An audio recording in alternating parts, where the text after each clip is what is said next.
Hey y'all, welcome to Shutter's Full Podcast, where we talk with creators, dreamers, and doers who are chasing purpose and building something meaningful. It's not about what you do, it's why you do it. And today we have the incomparable, the amazing, the witty, the talented Careful. CJ Field. Thanks. Did you want more adjectives? No. That was good. That was perfect. CJ is a singer-songwriter here in Nashville, Tennessee, but actually he doesn't even live here, which is something we'll get into. We are going to kick it off today with CJ Field. Yeah. By the way, Okay. I'm a fan. I've listened to all of them so far. Have you really? I spend a lot of time in the car, and I'm just letting you know. I try to keep up on it, although I didn't get you're gonna have Carlisle to. yet. Oh, Okay, well, hers is okay, fresh, well, so. Yeah. and we Well, name she's dropped fresh. you pretty good. Yeah, we in that did. episode, so you gotta listen. You got to listen to that one because you're highly praised. Oh, cool. Yeah. Yeah. All right, cool. For those who are just discovering you, how would you describe yourself as an artist and what you feel called to do through your music? Oh, wow. I play rock and roll music. I write all kinds of music, sometimes for other people. But rock and roll is kind of like, you don't even hear about it much anymore. I try to select it on my distribution, and it will only let me pick Americana. And if I say Americana, most people don't even know what I'm talking about. Yeah. So roots rock. I make music. I try not to get people to even try to categorize it. Yeah. That's me. Yeah, I was describing you to my sister earlier, and I'm like, he plays Americana rock. I couldn't hunker it down. She's like, well, it sounds kind of country. I'm like, yeah, but it's not. But like, Well, let me ask you, if you don't mind, how do you guys describe Marcus King? Americana Americana. Sure. rock. Y'all, I'll just go in that. Like McGee, Noah Kahn. Yeah. Yeah. There's a lot of artists that I don't know where to put them, and they happen to be some of the biggest artists in the world. Yeah. So I just try to make music that inspires me. Yeah. I often hear where I got it from. You know, sometimes it's funky, sometimes it's soulful, sometimes it is country. I love country. Yeah. But I also feel like putting a label on it doesn't do your music justice. Like, it kind of boxes in your creativity when you put a genre to it. Yeah. So I'm not upset that you don't have a No. genre. No, yeah. No, I'm not either, I guess, because if I look at as a fan, my own playlist, my Wrapped said I have 363 genres that I listen to. Okay. So I don't listen to just one thing. Why would I then make Right. just one thing? Because your influences are all over the place. And some of my favorite artists were that way. Elvis Presley was a mixture of gospel and country and blues, some underground music, and Hank Jr., was kind of ostracized from country for being too rock and roll. So the music I like was always like that anyway. Mm-hmm. You've been doing music for a while. Mm-hmm. I know that you took a break for a period of time, but I feel like your career is exploding right now. When did you feel that shift, and what does that mean to you? Boy, you're good at this. Told ya. When I came back the second time, I had nothing to lose because I wasn't there anymore. I wasn't trying to be seen in certain places, and I didn't care who was in the room. I came down for a party. My friends chipped in to fly me down. Oh, that's sweet. And so I came down, and we got up and sang, and there was a bunch of people there that maybe 4 years prior I would have cared if they saw me or not. Mm-hmm. And I didn't care, and I realized the not caring at all was like a secret weapon. Mm-hmm. It sets you free. Yeah. Yeah. And I think that was shift 1. Shift 2 has been recently. I don't know what it feels like yet. It's weird. You're still coming into it. Yeah. Yeah. I just went to Texas. My song was blowing up in Texas, and it snowballed into going and having to do some shows there. And I went into a random bar, and my song was playing.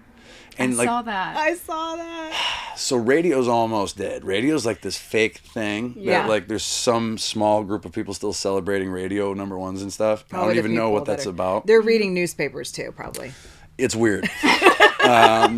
But a lot of us have found ways to get our songs heard. 2 years ago it was like an online radio, and then, small stations. A lot of times you know it's coming, and you get a chance to do a little content, be like, oh, my song's coming or whatever. And that's cool. But like the surprise of not knowing that it was about to happen and being far away from home, it was so cool. Yeah. I wanted that for a long time. I started dancing. It was great. You're like, So, this is my song. I don't know what it feels like other than I know it could go away at any time. Yeah. So like when I tell my fans, especially like my new online fans, when I tell them how thankful I am, I'm like, I'm really thankful. Yeah. That's all I really can say about it. I guess I can report back to you when the wave finishes. But yeah. Or gets higher. Did anybody in the bar know that was your song? Yeah. So, or did you tell them? Well, hey, this is I was my with song. someone. I was with 2 people who knew, and we were dancing. And artist who had just finished a show there, it was actually I think Josh Weathers. He had just wrapped up, and I don't know how the chain made it to him, but he came up to me and was like, "Hey, is this your song?" I'm like, "Yeah." Let's have this moment. Yeah, it was cool. And then he asked me where I recorded it, and that's the other thing about the artist down there. Totally humble. Yeah. There was no bravado or anything. He was like, "This is a great song," and asked me questions about it. I became a fan of his. Like, isn't that kind of how it's supposed to be? Yeah. Yeah. But it's weird in Tennessee. It's strange. Yes. It's not necessarily a meritocracy. No. It's different. Yeah, Texas artists are different than Tennessee. I've noticed that For as sure. well. Yep. So you took some time away from music Yeah. for a little bit to focus on family. Yeah. So what did that season in your life teach you? My leading up to going to Nashville the first time made it so that my first trip was pretty accelerated. Okay. Like, I had already kind of gotten my butt kicked elsewhere. And so when I made friends in Nashville, I could back up the talk a little bit. Mm-hmm. When I left, I had to provide. It meant a lot to me to own a home. Make sure if my kids needed something, I could do that. Mm-hmm. And I jumped back into my family business. My dad was a builder / farmer. Well, farms kind of got depleted in the Northeast, and he relied on building. Okay. My grandfather was a poultry farmer / builder. Oh, wow. Anyway, so I got back into the family business, helping my brother with, at that point, small jobs, decks, home improvements. Mm-hmm. And then we fell into a line of commercial work, started doing bigger jobs. And we decided to become partners and restart my dad's old company. Now, when I say that, it sounds like maybe there was a company that we took over, and there wasn't. Okay. We started ground up. What we were given was a good name. My dad did good work, and people knew about my dad. Yeah. So maybe we didn't have a big bank account to start with, but we had good work. Yeah. Good reputation. And a good name. We built the business up. When I came back to Nashville, I realized I looked left and right to my peers, and I'm like, oh, wow. Nobody's treating this like a business. Like, what happens if you don't get discovered? Yeah. What happens if you don't get picked? Because let's face it, there's a lot of super talented people, even more talented than me, who aren't going to get picked. Right. It's just the way it goes. It's the way it is.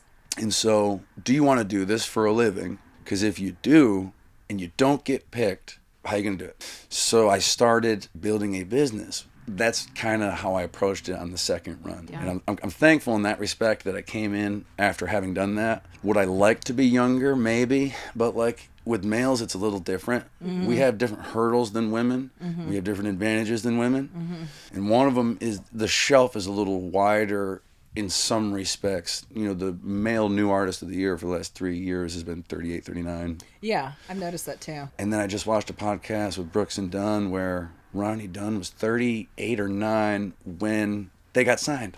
Oh, yeah. So try to remind myself that at the heart of American music, especially country, especially rock and roll, mm-hmm. is a believability and an honesty. Mm-hmm. And a lot of times a weathered male voice, it's like, okay, I believe this guy a little bit, Not that there isn't a place for party music, and I make some party music, but I also, I know this could get wiped away from me. And so I almost treat it like a time capsule. If this was to get taken away from me, what kind of substance did I leave behind? Right. Yeah. That's how I try to approach everything now. Well, I think you're doing a great job doing it, though. And you come from... You think? I am. Golly, I you're just saying that. Give me more. I wouldn't ask you on here we if only we didn't have agree. the best on this podcast. Exactly. So far, I know. So far. It's great. So what pushed you to step back into this, though, and to come back to Nashville? Because are you primarily Massachusetts, Nashville right now, if you're not touring? Yeah, so because I have kids, I recently said this to a friend of mine. I was like, I don't have the luxury of doing what someone else does, whatever. And they're like, so-and-so doesn't have kids, and no one else has kids. This person said, well, some people do, but they're not good parents.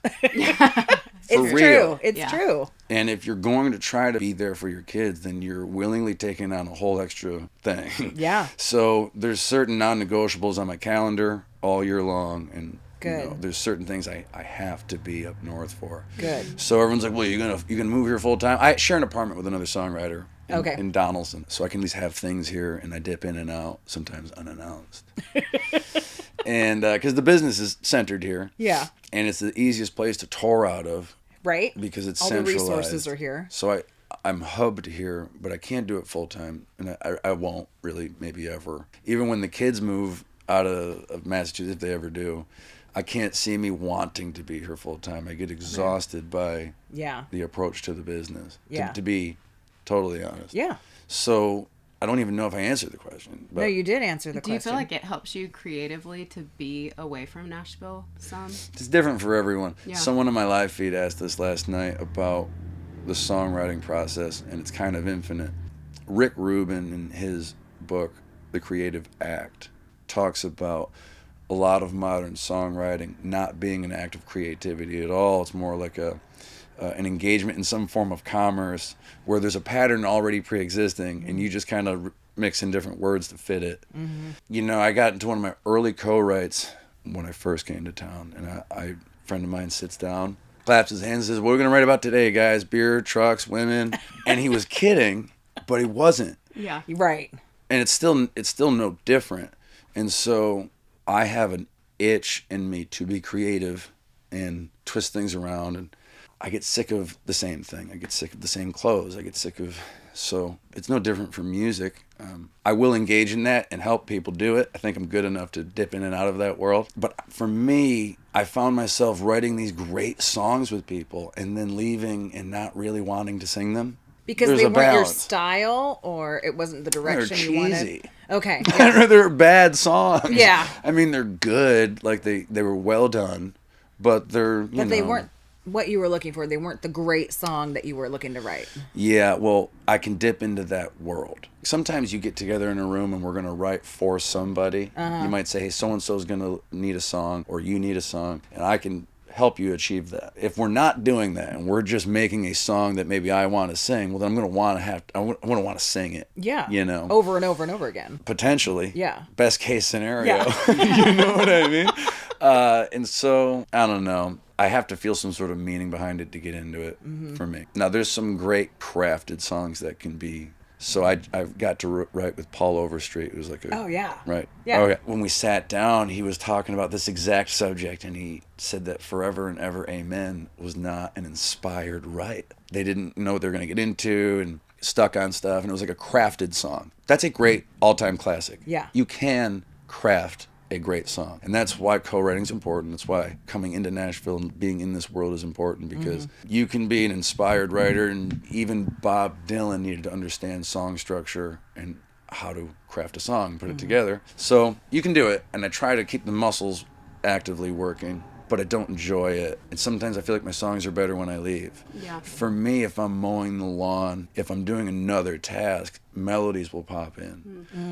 So I need that time. And there's other artists that need that time. But some people need to be in an office and banging stuff out all week. Everyone's different. I feel like I work more creatively, too, in that way, that you just kind of disassociate and you calm your mind. I think when you quiet the noise that's around you, it's more easier for ideas to come in and play around. Yeah. If you believe we're built in God's image, Yeah. God's the ultimate creator. Yes. Right? It's natural for you to want to create. Yep. This world here is not that, right? So you have to sometimes find a way to shut it off. And this is why I think sometimes some sensitive artists can easily get into substance abuse, because it can be tempting to try constantly to shut that world off and access the other world. Yeah. That's a bad road to go down. Yeah. So sometimes doing another task can help that. Yeah. Blowing leaves around the yard, just, do dishes, do something else. For sure. Plus You're you have stuff open- you got to do. Yeah. That needs to get done anyway. Have you ever stared at an image so long trying to get it the way you or your client wanted it, and then your mind's fried? Yeah, like those 3D images from the 90s when you'd stare at them for a long time and you have to fuzzy your eyes and an image would come out. Yeah. For real. Is that what you're That's talking how I about? feel when I'm editing. Right. And sometimes you have to step away. I'll sit down It's true, for you have an to come hour back. working on edits and come back and I'm like, this is trash. What was I doing? And I have to step away. So you relate. I'm trying not to. I can relate. You're doing a really good job. You're doing great. That's what this podcast is all about. That like you hit the nail on the head. Yeah, no, talking about that's- how we're designed to create. Because that's what this is about. Yeah. Yeah. I want to talk about social media. Okay. because I'm a marketing strategist and I've been so impressed by what you've done online. Also very entertained by what you've done online. Okay. All right. But I want to talk about it because I know a lot of artists struggle in that space. They have a love-hate relationship with it. So I want to hear your take and how you show up. Because you show up constantly, which is, I think, making the difference. It's quality content as well. So you're taking the time to actually put yourself out there. All right. This gets said all the time, and it can be said so much that you lose the message in it. But don't be hard on yourself. It's so easy in our industry because everything is about getting picked. Everything. The audience needs to pick your songs. A publisher needs to. An artist needs to. A producer needs to pick you. A talent agent needs to pick you. So it can get you looking left and right and being like, okay, the metrics I was given to measure myself by don't apply. I did that and that person didn't, and then what? And then where does it math? It can immediately make you resentful, cold, and shut down. You have to not do that. That's all fake. It's all made up. It's made up by them. It's made up by you. It's all up here. And so as much as that gets said a lot, I can't say it like the right way enough to be like, that's part of it. And then the other thing is, I've been so much like that myself that I haven't even seen it. People have been coming up to me lately and being like, whoa, congratulations. I'm like,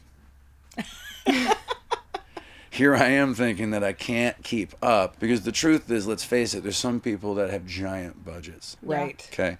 So first thing is TikTok, YouTube, that's the new Hollywood. You go on TikTok, first thing you're going to see is like ABC. You'll scroll past that, find a real human, right? Then you find the real human. Of the real humans, there's someone on a label, there's someone like, so then you get through that. You may find an actual grassroots person, probably with a budget. Yep. Right? Yeah. Yep. So when you get down to people that are grassroots, you're fighting a massive river of salmon. Yeah. Salmon. Right? And so you have to turn a blind eye to it, and you have to focus on what you can do and what you can control. And it does you no good sometimes to put out stuff you're not happy with. I've been kind of just trying to focus on what I can do. And the other thing is, my athletics background is always like, lean into the stuff that you hate. Yeah. There might not be anyone who hates it more than me. Yeah. If there's 30 minutes of you see me online, there's probably 90 minutes of me stressing about it beforehand. Like, Yeah. So, but I lean into what I hate, because like, Yeah. that's not fake. That's real. Yeah. You know? And so I guess that's been my secret sauce with that. And also, like, I stockpile, I record everything. Yeah. Yeah. So it's very easy for me to go back into my archives, and I can just pull out a clip from a live show that no one's seen, because I've been filming this whole come up as a documentary anyway and not putting it out. So like everything. Oh, I didn't know you were doing Everything that. is content. Yeah. Yeah. Well, I think I'm going to give away some sauce. Please do. Because We love I sauce. don't want to gatekeep. But in the history of music hasn't been what's made money, right? There's a lot of all-time artists who died poor, whose music still stands, but they died poor. Music has never made, there's a little blip in history where music made money via the albums, and we all get so nostalgic about that one moment in history, but we're out of it again. And so you have to get used to the idea that your music is going to sell something. Your brand, the thing that you are, if exacted correctly, is going to sell things. Right. Learn how to do that. And so that's kind of how I've approached it. My favorite part is your tiny microphone conversations that you have in interviews that you do. Especially when you spring it on people with this tiny microphone and you don't know what's going to happen. But I love that you're just off the cuff. I'm thankful that that's not my most watched content. It's my favorite content. And it's the people that know me personally love it. Yeah. And that's why I've started to kind of shove it over here Yeah. and give it another home. But the big conversion thing for musicians has been, can you get people online to leave and go listen to your music? And so you find people trying to like trick the viewer and do catchy things. And that's been the part that I've hated. Yeah. Because you don't want to do that. That's not authentic to you. And I think I got really lucky. And again, I got to shout out other artists that don't gatekeep. Ali Colleen. Oh, she's great. To double back, I lost my train of thought. Here's the sauce I wanted to give, is that in the come up, we're all told to engage with your audience, and you should, but you can't give away everything for free. To the idea that you are the brand, you're what sells the product, you can't give that away for free. So you have to limit how much of your personal life you share, how much of your story you share, because that can be monetized to some degree. That's the interesting stuff. Yeah. Right? While I do engage with my audience as much as I can, I've been filming everything from the time I was a carpenter to now with the idea of putting out the story and somehow maybe like it's a product. You know what I mean? Yeah. If you want it, if you're interested in it, you Yeah. can go to my Patreon and go listen to it. So it's called Diary of a Song, and I've been working on it quietly on my laptop until it's full, and then hard drives, and then You can have all my money.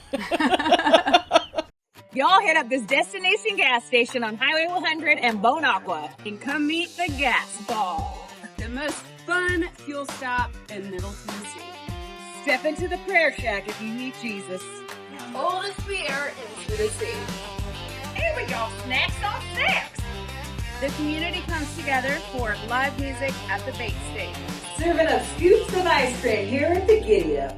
Live bait, camo, ammo, and merch that slaps. Gas Boss, Where good times never run dry. Pull in now.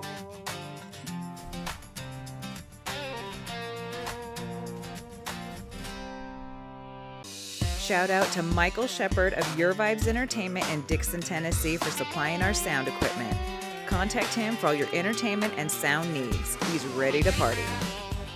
So you have written for some huge artists, and you're building a brand around that. yes. And I think you have a loyal audience of that. Can you tell us your songwriting journey of how you got into those rooms, how the songs were written, and... Terry Jo Box is a songwriter in town. She once put it that this whole thing is about relationships. Her first publishing deal, when she got signed, it was because a long time prior, when that gentleman came to town, he didn't know anyone, and she offered him a seat at the table she was at. Oh, yeah. You just don't know. You don't and so it's know. a relationship game often. Yeah. To that respect, when I first came to Nashville, I was like really naive. I just thought, I heard Chris Christopherson sing a Willie song covered by Roger Miller and Waylon Jennings. I just thought they were all buddies and like they all wrote together and like just, you know, Sharing songs. And most of the time I also thought if I heard an artist singing it, like that's who wrote it. Right. You know, I was a little kid like George Strait is really heartbroken by this girl. And like I just figured he wrote the song. And so when I came to Nashville, I was surprised. Everything's co-writes. Yeah. Yeah. It happened totally naturally in relationships, going into a room, meeting a friend. I got really lucky with my first friends. Yeah. Yeah. You know? It makes all the difference. Yeah, because I was naive, didn't know enough to not like sign up to sing at things, and met Terry Jo, got invited to this place, met Ashley, met Blue Foley, met Randall Clay, and then snowballed. When I came back, I never lost my friends. You know, John Prine told Blue Foley once, hey, you got to Nashville, congratulations. Now you got to stay here. Now you got to figure out a way to stay here. So you have to find a way to set up roots. I set up roots, and I was here, and I had good enough relationships so that when I left, I still had that. And your dreams can chase you back. But you gotta get here and find a way to stay here and set up roots. And so I did. And so with Ashley, 3 years after leaving, I get an opportunity to play a pretty big show. And I hadn't performed in 3 years. I hadn't played with a band in 4 years. All my gear was in Nashville at my drummer's house still. So I drove down to get my stuff, and I just was going to hang out with Ashley. And it was right at the time she was going up, and the Eric Church moment had gone viral. And I was like, you know, you guys write all the time. You don't have to write. We can just hang. And she's like, no, that's right. And we wrote Home Sweet Highway and 3 other songs that day. And then Franklin Jonas was just through me coming and being in rooms, and Terry Jo, I think there was a cancellation. Terry Jo invited me to write with Franklin. Franklin liked the vibe, and we kept writing. It's all been relationships, really. Yeah. I don't have agree. anybody working and advocating for me, so it's It's all you. That's it. Yeah. When you walk into a room, it's all about the relationships. That's something we have learned as well, as far as networking and just showing up and talking to people makes a world of difference. Yeah. And there's some people that are really good at making things happen. Yeah. And you're taught that you should be a go-getter, make things happen. Yeah. But no one really, like, very few people want that vibe around. And so you have to learn to let things happen. Yeah. Like, I write songs with Ashley that I think are going to be like smashes, and like she has a different vision. Or with any artist, you can't choose what gets cut or picked. So you have to learn to not get totally attached to it and learn to take what comes. And like, hey, it's like playing golf. That's why they call it the game of life. Yeah. You can't get too high on the highs or too low on the lows, you know? Because some of them just don't work. You can't make everything happen, you know? And it's Ashley McBride that he's referring to, in case anybody didn't know who he writes with. It's kind of a big deal. Yeah, I try not to make it the whole thing. Yeah. It's kind of We hard need the not listeners to know, though. That's the other thing I was naive about, you know, like you hear your favorite artist started as a songwriter, came out as a songwriter, and so I had it in my head that once I had a couple cuts with a notable international signed act, that award-winning, I thought that when I got back and started getting into it again, that would help. It doesn't help. Oh, okay. Interesting. It might help in the sense of you can not get hung up on a little slower, or like you can get an email returned. People are putting you in a different league? It doesn't accelerate your rate. Okay. In other words, I didn't come back to Nashville and, oh, this dude writes for this guy, and like, Okay. hey, no. Yeah. Like, let's help him keep climbing that ladder. No. Okay. Again, removing that naivety. Naivete. How the French say it. Yeah. Or Carlisle. Either way. So you tour a lot, I have noticed. Yeah. And honestly, we have discussed this, that you are one of the hardest working songwriters, singers that we have seen in Nashville. And we know people, okay? I am. But you are one of the hardest working as far as putting out content, as far as touring, as far as putting out music and writing with people. Where do you have the energy? How do you have to structure your days and your schedule to be able to do all this? So a lot of these are going to sound like canned cliche radio answers. That's okay. But some of these things are not just garbage. I really work hard to take care of myself. I exercise. I take care of my brain. I pray. Yep. I meditate. I mean, I know. It all comes Thank from you, God. God. Yeah. And so that's where I find the energy. And it's the only way to do it. And my weaknesses are that I think they say right side is creativity. Yes. Yeah. So I tend to be over there. Yeah. Yeah. Yeah. And so you have to have like borderline military-like discipline in your life so that when you have time to do that, it's available and you still have your stuff taken care of. The things that never worked for me, like going around town and chasing like people and like, so you got to be seen by this guy, and like that never worked for me. So I've eliminated that whole section of time from my pie chart. I don't do it. I don't go out to anything. I don't go anywhere. Like I go to my friends' things, like when I have a friend participating, because I support my friends. And sometimes it hurts me, but I take that amount of time and like I go edit something, or I go book myself, or I go, force myself to reply to somebody. You know what I mean? The clerical work. Yeah. And if I didn't tour that much, I would be gone because I have no way to supplement my income other than subscribers and my content. So I go play wherever I can play. You ain't getting paid in Nashville, right? So, Yeah. So I play everywhere I can. And Yeah. it's like, where do you play? Everywhere. Where do you want me? For real. And with the price of flying and the mobility of me being able to have, sometimes I have equipment with me, I string shows together on the road. Sold my work truck and bought the most gas economical vehicle I could find, which at the time was a Ford Escape. It's not it's not an ideal touring vehicle. Got a roof rack. That's it. Like I'm making it work until I can get something bigger. That's a lot of road time and signage and content. I'm trying to find someone who finds value in that van, who wants to be like a partner of who sees the rocket and wants to be on the rocket. Yeah. So I'm sure it'll happen, but Oh, I'm sure it will too. yeah. Especially after this podcast. Well, the thing is, if you build it, they will come. They won't, but then they won't. But then you've built it. It's there for your Right, use. for sure. Yeah. And so if you can own it, then you have it. I mean, they're not coming. No one's coming to help for real. Yeah. If you figure out that no one's coming to Yeah, help, nobody's coming to save build you. it. Yeah. Yeah. You're going to be okay.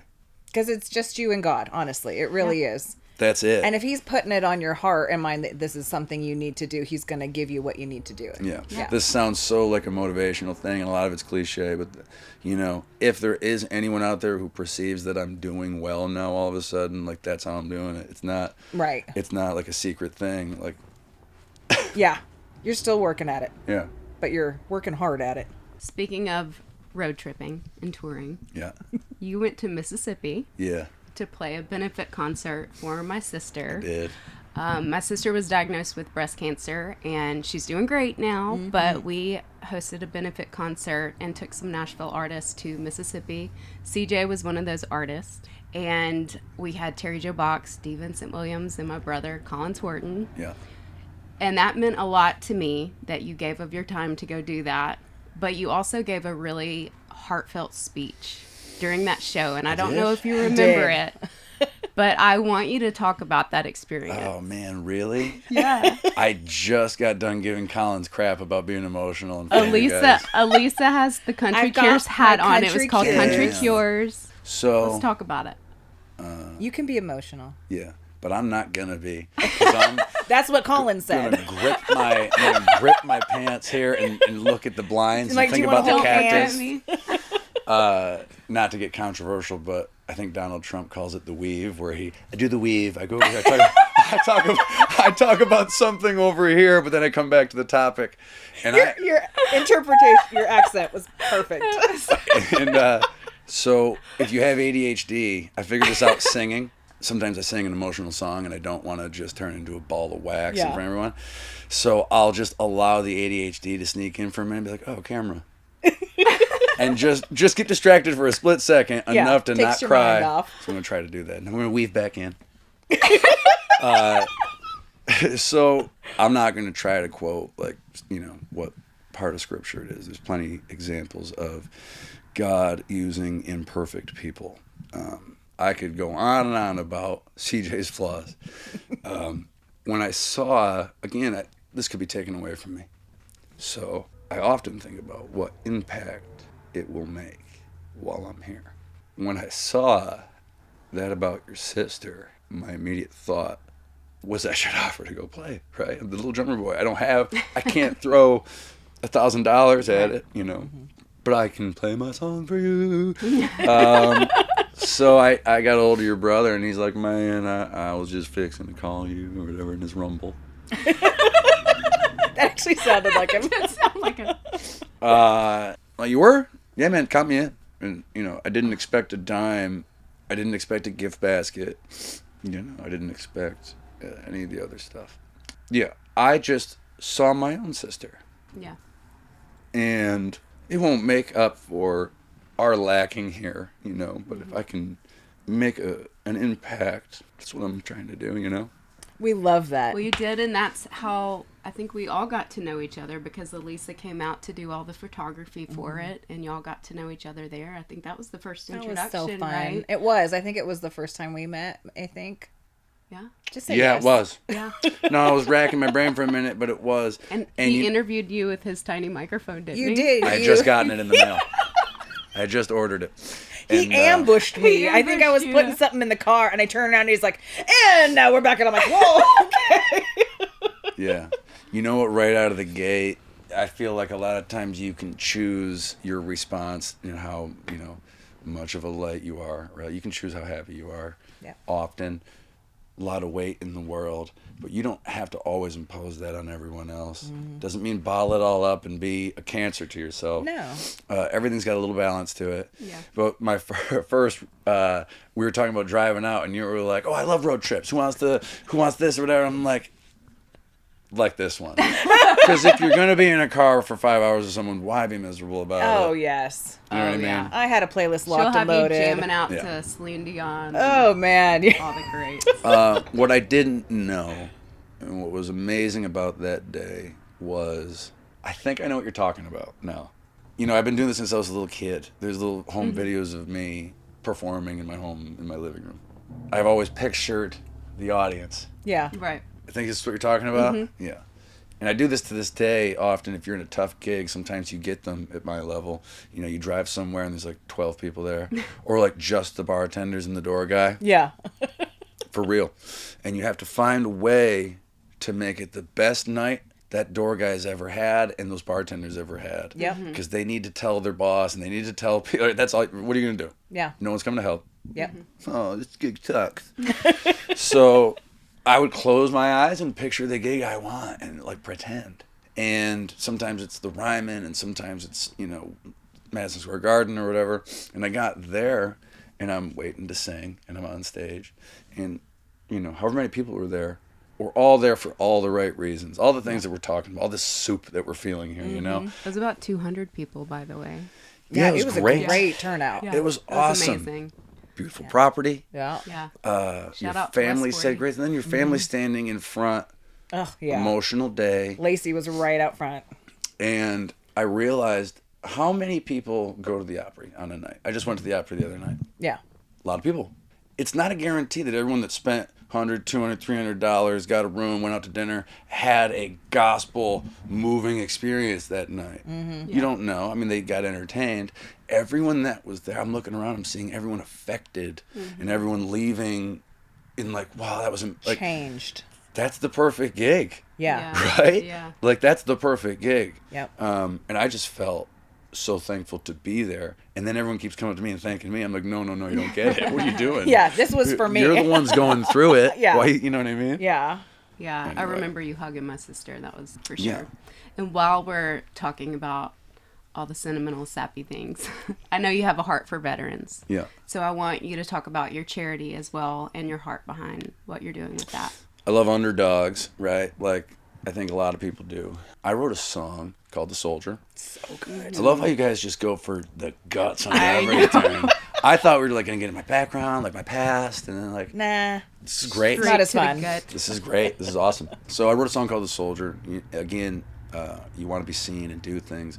It's such a selfish industry, and I think the natural creative is not selfish, right? And the natural performer has to be a little selfish, right? Right. And it's kind of dangerous when that same thing exists in one person. When it happens in bands, they split up. Like Oasis, they don't get, the songwriter doesn't get along with the performer, right? Yeah. When that exists in the same person, it can be volatile. It's like Hank Williams, Yeah. So it's another reason you have to take care of your body and your mind, right? Because it's real.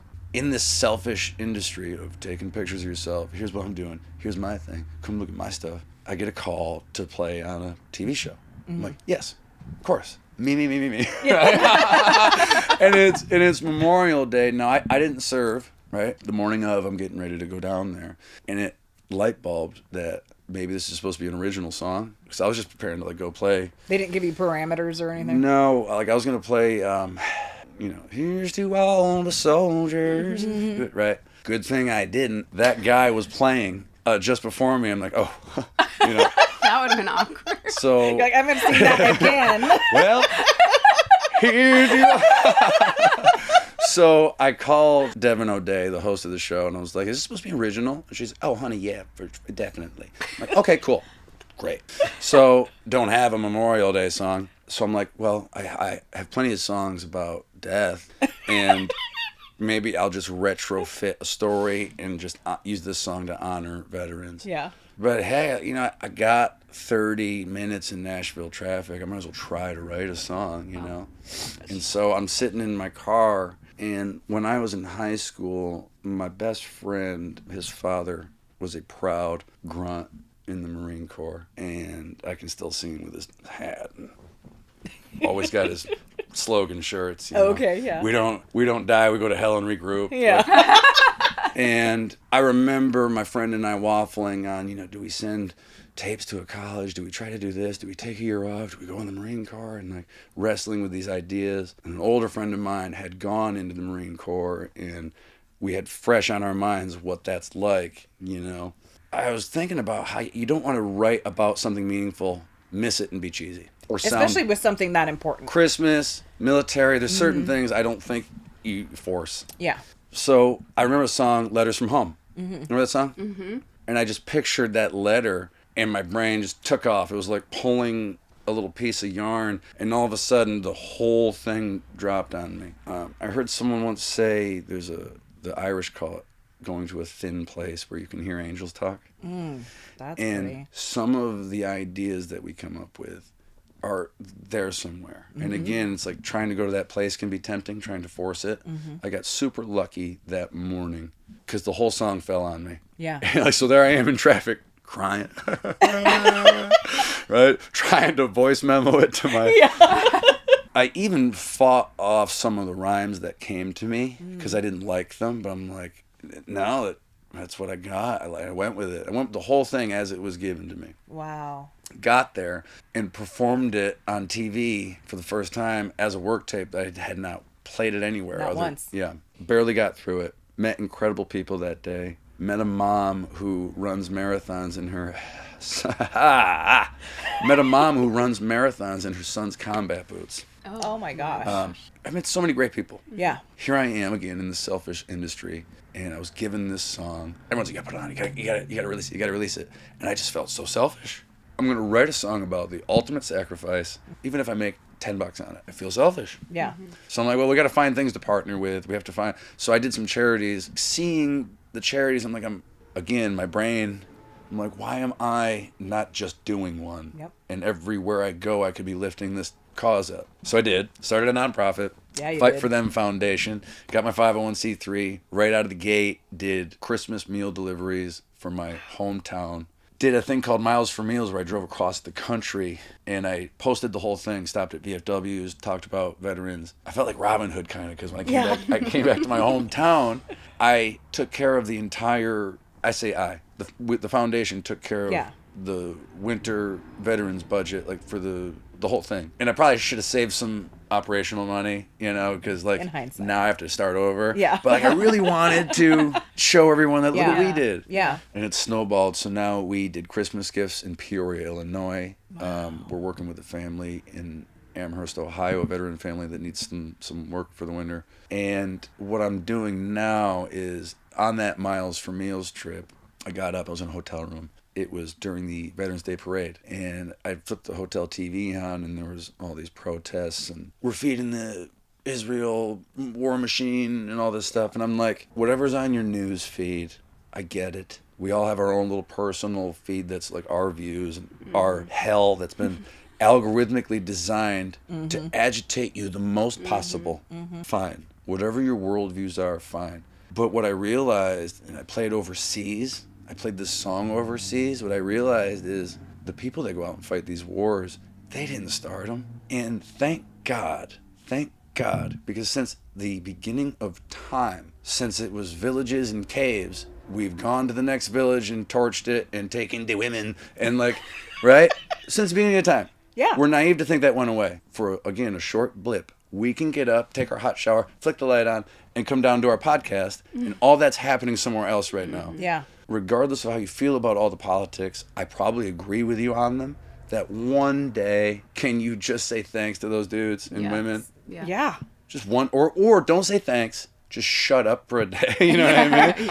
Yeah. For real. Yeah. So I'm in this hotel, and I'm like, dang it, this wasn't even my fight. I didn't even serve. This isn't right. And I don't know if it'll always be my fight. Maybe there will be a time where I step away from it, hand it off, but for now, I use it with my touring. So I'm going to Texas and Oklahoma on my days off. I'm going to do children's hospital visits. We're going to go live, probably find a cause down there to get behind too. And why not simultaneously lift up people that really need it? Where I'm from, we don't get behind our veterans. Like if you were to show it on a map, the Midwest and South really gets behind them. They produce more of them and they support them more. Yep. Where I'm from, it's like nobody cares. What war? Yeah. Yeah. It's wild. Yeah, that's the Fight for Them Foundation. Miles for Meals is currently going. Can I say this? Yeah, It's probably going to please. be over by the time it comes out, but it's currently going on now. But you can donate year-round because we do things year-round. Okay. Can they go to your website and do that, or? So the Fight for Them link is on my website, cjfieldofficial.com. It also has its own socials. So Instagram and TikTok, Fight for Them Foundation. It's not a big multi-million-dollar conglomerate. There's like 30 people. Yeah. We're growing. Yeah. But it's like we pack a good punch. We do a lot of good. Yes. That was one of those songs where like Jack White says Seven Nation Army like isn't his anymore. And I feel like that about The Soldier. Like that's immediately not mine. Yeah. I love that song. That's amazing. Thank you. you for writing it. Thank you for listening to the is inspiration. Yeah, thanks. That came to you. Appreciate Because that's that. a big deal. All right, CJ, we have some rapid fire questions for Hit you. me. All right. Hit me. Dream duet partner, dead or alive? I have theories about that. Do I have to be super quick? I'll give you a little No, bit. you don't have to be quick. Okay. I have a theory about that. It's like putting together your super team or band. Yeah. Some of my favorites wouldn't work together. You know what I mean? So as much as I love Elvis, I don't know if that'd be a great duet. Elvis is the first one that came to mind. If I'm doing True Lightning, Elvis popped in first. Okay. Song you wish. But I wouldn't mind doing a duet with Linda Ronstadt. Oh my gosh, my parents love her. I don't know who that is. We used to listen to her a lot as a kid. Oh yeah. Yeah. 70s Linda 70s. Ronstadt. Yeah. All right. Song you wish you had written. That happens all the time for me. Yeah. Casey's Last Ride by Chris Christopherson. I listen to, and I wish I wrote that. Vienna, Billy Joel. Oh, that's so good. I just watched the documentary recently, and I, in my hotel room, paused and walked away and was legitimately angry. And I'm not That even. it wasn't you. I'm You not weren't even a part saying of it. I'm not saying it to be funny. Yeah. I was angry because I'm not good enough yet. And I feel like I am. I felt like I was. Yeah. And then I'm like, damn it, this guy. So there's a couple out of the gate I wish I wrote. Star Spangled Banner wouldn't have been bad. Francis Scott Keys really hit a dinger with that one. Yeah. Just a little bit. Favorite movie quote. I got a couple. It's Christmas, so I love that line that ends The Grinch. Maybe Christmas isn't bought from a store. Maybe Christmas perhaps means a little bit more. That's a good one. That fits. Not my favorite of all time. The Rocky VI speech will have me ready to run through a freaking wall. It ain't how hard you hit. It's about how hard you get hit and keep moving forward. That whole thing. You go out and get what you're worth. That's a good one. Yeah. You can go Tombstone all day. So far, everybody has said Everyone's Tombstone. like Tombstone. Yeah. Yeah. So many. I knew vibes. right out of the gate. See, this is how it works. My brain is like, you can't do Tombstone, Dumb and Dumber. Well, you could. You could. But those people do that. Yeah. And I love them. You could do a Christmas Vacation quote. Those are great too. Yeah. They are a favorite around here. Yeah. Grace, the blessing. Has anyone done that one? You know? No. You should just do voiceovers. I You don't know. make It's it like as you a need to be an actor or artist. Be Yeah. an impersonator. Other than I hate my own voice. I think everyone hates their own voice. Most people do. Most yeah. people do. But you also hear it different than other people hear it. So Probably. Yeah. All right, last question. Guilty pleasure. Whoa. We're going to do my non-personal guilty pleasure. Kidding. Guilty pleasure. Since I stopped drinking alcohol, first of all, it's become kind of in vogue to not drink alcohol. I'm almost over it. I'm almost just going to just drink again. It's gotten... Because it's too cool and you can't do the hip thing. No. And there's a lot of good things that came with alcohol. If used responsibly, it's a social lubricant. There's risks with like people, young men especially, they can do dangerous things. Yeah. But there's also something kind of healthy about young men like doing dangerous things. But I don't know. I mean, I feel like they do that naturally anyway. so Yeah. since I've stopped drinking alcohol, I have noticed that I do have sugar cravings. And so lately it's been Raisinets. And I don't know why that popped up out of nowhere, which sucks. 80 years old? Because you can't get them anywhere. I'm like, geez, what happened to Raisinets? Well, I looked away for 30 years and then they went away. I know. That's exactly what I happened. bet Gas Boss has some. Have you checked in Oh, there? yeah. We need to go into Gas Boss and see if they have raisins. I bet they have Already did. Raisinets. I already did. They don't have I'll them. tell Lindsay. I'll tell him to stock them just for you. That's more nostalgic because my granny used to keep them in a little tin. Oh, I'm sure. And no one else wanted them. Of course. And I was the youngest. I'm like, I'll have the Raisinets. We'll have the default candy. Looks like reindeer poop. The real reason you were eating them. You thought they were cool. It was fun. Yeah. Because I was creative. Yeah, you were And playful creative. and whimsical.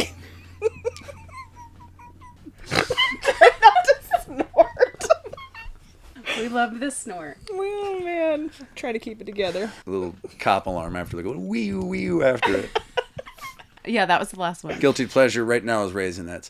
And there is some music that Out I of all wouldn't the guilty advertise like pleasures. that I get into. I will bang. I'm going to change how I phrase that. I will get in. I'm going to change how I phrase that.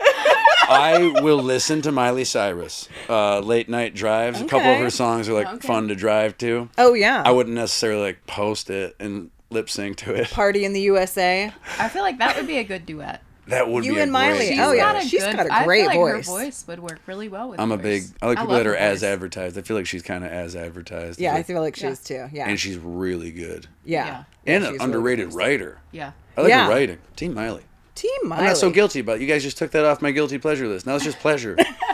That's acceptable. Which is better. Yeah. Because no one wants to carry guilt around. No, it's overrated. Okay. And it's not cool anymore. I still feel judged over the Raisinets. Well, you should. You should. That's a geriatric treat.